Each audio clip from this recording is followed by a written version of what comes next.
Thank you very much. Ms. Miller, you're recognized for 5 minutes. Thank you, Chairman Camp, Ranking Member Levin, and members of the committee. I'm Judy Miller, Chief of Actuarial Issues and Director of Retirement Policy for the American Society of Pension Professionals and Actuaries.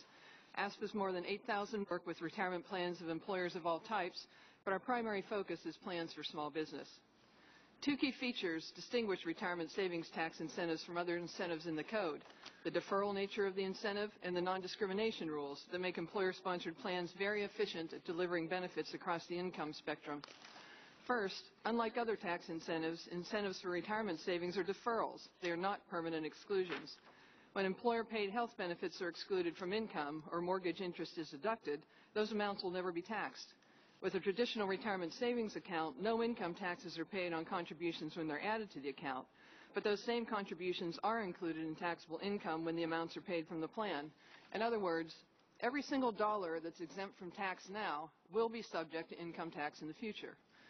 Since most of those retirement years are outside the government's 5 or 10-year budget window, looking at the so-called tax expenditure for defined contribution retirement plans on a short-term cash basis greatly overstates the cost of this incentive.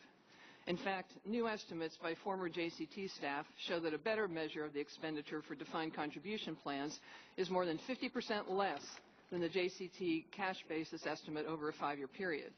So as you consider these issues, let's not forget that this is a deferral. The amount of revenue you might think you're raising if you cut retirement savings incentives today is not real revenue gain. It's a bookkeeping fiction. The second distinguishing feature is the non-discrimination rules that make sure incentives for retirement plans don't discriminate in favor of the highly paid. The result is this tax incentive is more progressive than the current progressive tax code. Households making less than $100,000 pay 26% of all income taxes, but they get over 60% of the tax benefit of this incentive for defined contribution plans.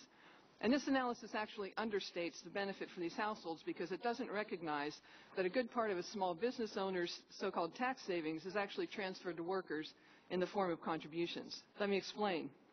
A small business owner usually considers a plan when the business has finally become profitable.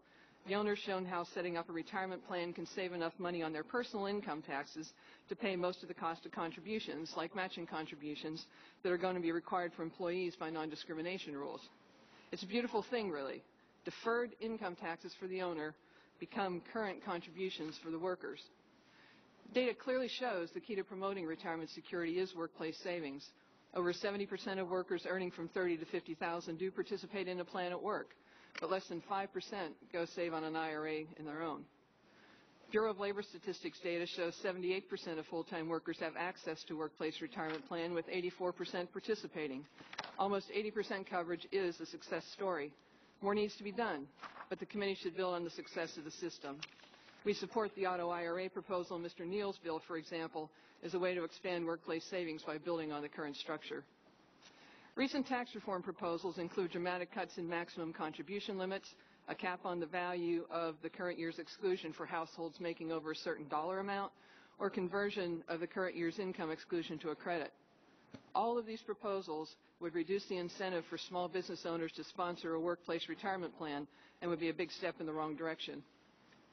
I have over 20 years' experience actually selling plans to small business owners. With rare exceptions, the current year's tax savings was a critical factor and often the only factor supporting their decision to put in a plan. Now, it's not that small business owners are selfish, quite the contrary, but in real life they aren't sitting on lots of cash. Savings generated from the retirement plan tax incentives provides cash to help make contributions required by the non-discrimination rules. Reducing the incentive literally reduces the cash the small business owner has to work with. Now, there's not a doubt in my mind that reduced incentives would mean fewer plans and less contributions toward workers' retirement. One of the questions posed for this hearing is whether or not there are too many types of plans. The simple answer is no.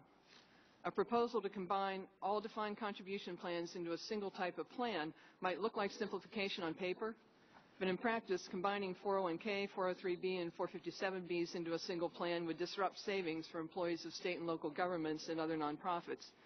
And believe me, when you're talking to an employer about setting up a plan, options and flexibility are not the enemy, and one size definitely does not fit all. Now, that is not to say simplification isn't needed. For example, we support the Small Business Pension Promotion Act sponsored by Representatives Gerlach, Kind, and others. and we'd be pleased to work with the committee on these and other simplifications. In summary, the road to improved retirement security for working Americans is expanded workplace savings. Reducing incentives for small business owners to sponsor retirement plans is the opposite of what needs to be done. I'd be pleased to discuss these issues further with the committee or to answer any questions that you may have. Thank you very much. Thank you very much. Mr. Sweetman, you're recognized for 5 minutes.